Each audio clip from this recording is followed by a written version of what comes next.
বারেককুণ্ড স্থানটির কথা যখনই আমাদের মাথায় আসে আমরা মনে করি এখানে রয়েছে শুধু অগ্নিকুণ্ড মন্দিরটি, কিন্তু এখানের ভিতরে লুকিয়ে রয়েছে একটি সুন্দরতম ঝর্ণা যা বেশিরভাগ মানুষের কাছেই অজানা। আজকের ভিডিওর মধ্যে আমি আপনাদেরকে এই ঝর্ণাটি পুরোপুরি ঘুরিয়ে দেখানোর চেষ্টা করব, সো ভিডিওটি না টেনে সম্পূর্ণ দেখার অনুরোধ রইল। আজকে আমাদের ভ্রমণটি শুরু হতে যাচ্ছে চট্টগ্রাম থেকে আপনারা যে কোনো লোকাল বাসে করে চলে আসতে পারবেন বারেককুণ্ড বাজারে। এখানে যখন বাসে উঠবেন তখন বাসের কন্ডাক্টরকে বলে দিলেই হবে যে আপনি বারেককুণ্ড নামবেন, উনি আপনাদেরকে বারেককুণ্ড বাজারে নামিয়ে দিবে।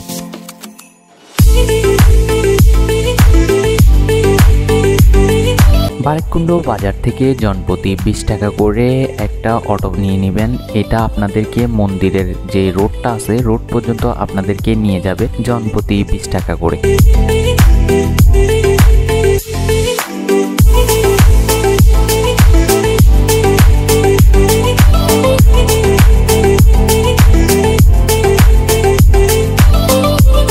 মন্দিরের আশেপাশে যখন যাবেন তখন বারেককুণ্ড যে পাহাড়গুলো আছে ওগুলো স্পষ্টভাবে দেখতে পারবেন।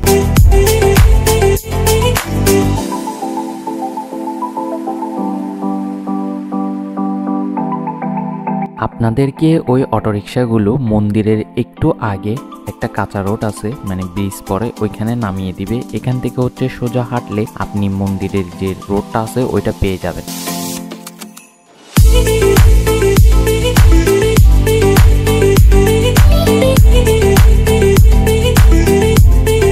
অলরেডি দেখতে পাচ্ছেন আমরা মন্দিরে চলে আসছি। এটা অলরেডি হচ্ছে যে সংস্কারের কাজ চলছে। আমি এর আগের বছর যখন আসছিলাম তখন কাজ চলে নাই, মানে মোটামুটি আগের পুরানো ছিল, কিন্তু এখন আসার পরে দেখতেছি যে মন্দিরটা আবার নতুনভাবে সংস্কারের কাজ চলতেছে।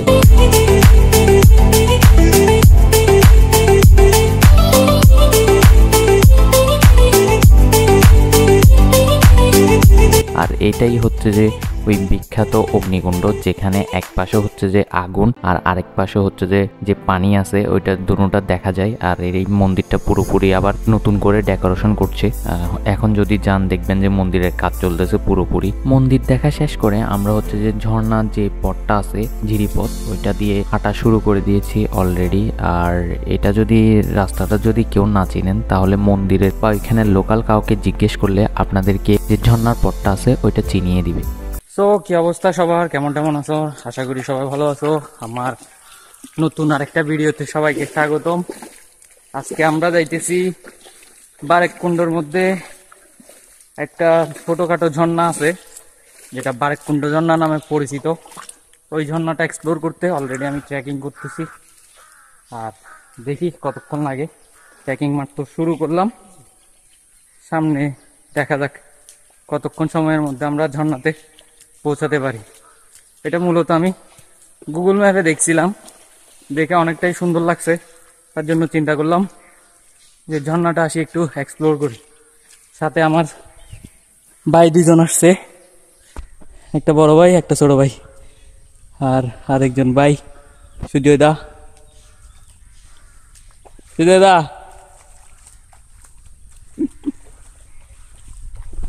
ট্রেকিং শুরু করলাম, আর দেখা যাক কতক্ষণ লাগে। ক্লিয়ার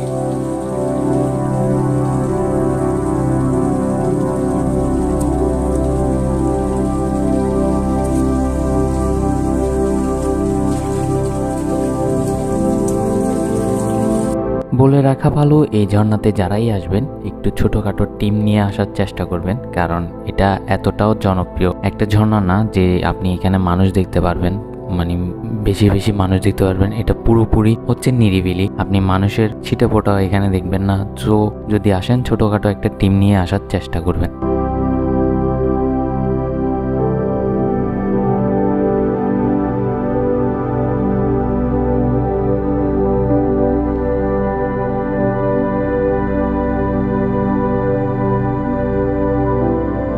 আমরা ঝর্ণাতে যত গভীরে যাচ্ছিলাম একটা জিনিস খেয়াল করলাম যে ঝর্ণার মধ্যে পানি নাই বললেই চলে, কারণ আমরা যখন গিয়েছিলাম তার 2-1 দিন আগে হচ্ছে অল্প একটু বৃষ্টি হয়েছিল, সেই অনুযায়ী আমরা চলে গিয়েছিলাম ঝর্ণা ঘুরতে, কিন্তু যাই দেখতে পারতেছিলাম যে ঝর্ণাতে টোটালি পানি নেই। বোঝা যাচ্ছে যে ভিতরে গেলে পানি পাবো না, কিন্তু তারপরেও যাচ্ছি, অ্যাডভেঞ্চারটা ভালো লাগছে। ঝর্ণাটা দেখা ইম্পর্টেন্ট না, কিন্তু ট্রেকিং যেটা করছিলাম ওইটা খুবই খুবই ভালো লাগতো।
এই ঝর্ণাতে সবচেয়ে যে জিনিসটা আমার থেকে সুন্দর লাগছে সেটা হচ্ছে যে কোনো ধরনের ময়লা আবর্জনা কিছু নেই। আমরা যেগুলো পপুলার ঝর্ণাগুলো দেখি ওগুলোর মধ্যে কিন্তু টুরিস্টরা যায় প্রচন্ড পরিমাণে নোংরা কাঁচরা এগুলো বোতল টতল যা আছে সব ফেলে রাখে, কিন্তু এই ঝর্ণাটা এত বেশি পপুলার না হওয়াতে তার জন্য মানুষের সংখ্যাও কম, তেমনকি ঝর্ণার সৌন্দর্য আপনি ভালোভাবে এনজয় করতে পারবেন। আর ট্রেকিংটা তো আলাদা লেভেলের, পুরো ট্রেকিংয়ে আপনি ময়লা দেখতেই পারবেন না।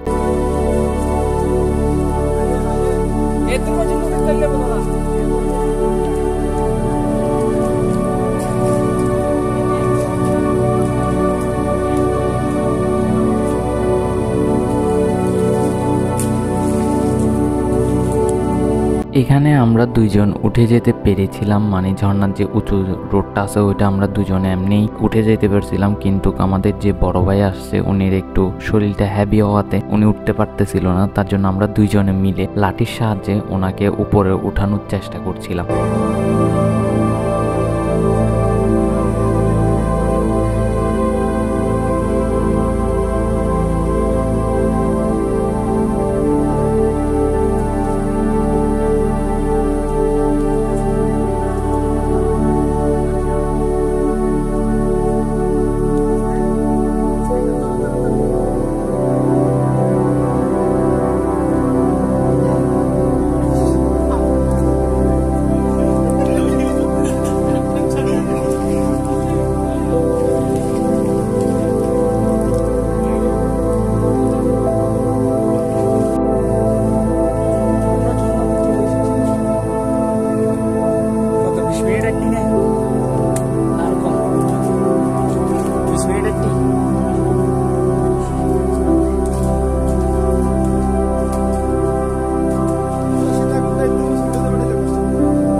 তো আমরা হচ্ছে 20-25 মিনিট নাকি আধা ঘন্টার মতো হাঁটছি, ট্রেকিং করছি। ট্রেকিং করার পরে আমরা এই ঝর্ণাটা পাইছি, দেখতে পারতেছেন বারেককুণ্ড ঝর্ণা, কিন্তু যদিও পানি নেই কারণ অল্প বৃষ্টি হয়েছে, এটাতে বেশি বৃষ্টি হলে তখনই পানি থাকে।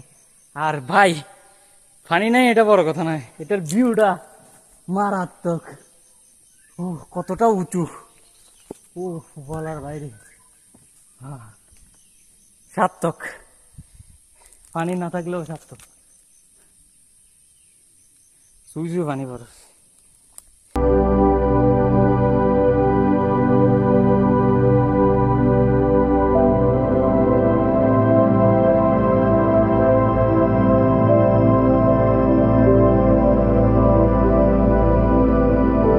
সো আমরা বাজার থেকে আসার সময় কিছু নাস্তা পানি নিয়ে আসছিলাম, ওগুলো খাওয়া দাওয়া করছি আর সাথে এরকম একটা ঝর্ণার ভিউ এনজয় করছিলাম। দুইটা মিলে খুবই জোস একটা ফিলিং ছিল, কিন্তু পানি থাকলে এই ফিলিংটা আরও বেশি থাকতো, কিন্তু দুঃখজনকভাবে আমরা পানি পাই নাই। সো যারা এই ঝর্ণাতে যাবেন যখন অতিরিক্ত বৃষ্টি হবে তখন যাওয়াই সবচেয়ে বেটার, কারণ এছাড়া আপনি এই ঝর্ণাতে টোটালি বলতে গেলে পানি পাবেনই না।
ঝর্ণাতে অনেকক্ষণ ঘোরাঘুরি শেষ করে আমরা চলে যাচ্ছি আবার বাড়ির উদ্দেশ্যে, কারণ এইটার ভিতরে আরও একটা ঝর্ণা ছিল। সো পানি ছিল না বিদায় আমরা ভিতরে যে ঝর্ণাটা আছে ওইটাতে যাই নাই, শুধু শুধু যে লাভ নাই, তার জন্য আমরা প্রথম ঝর্ণাটা দেখেই আবার ব্যাক করছি।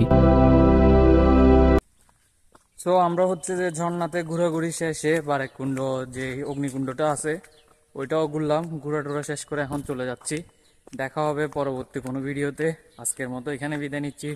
Tata, bye bye, see you in the next video.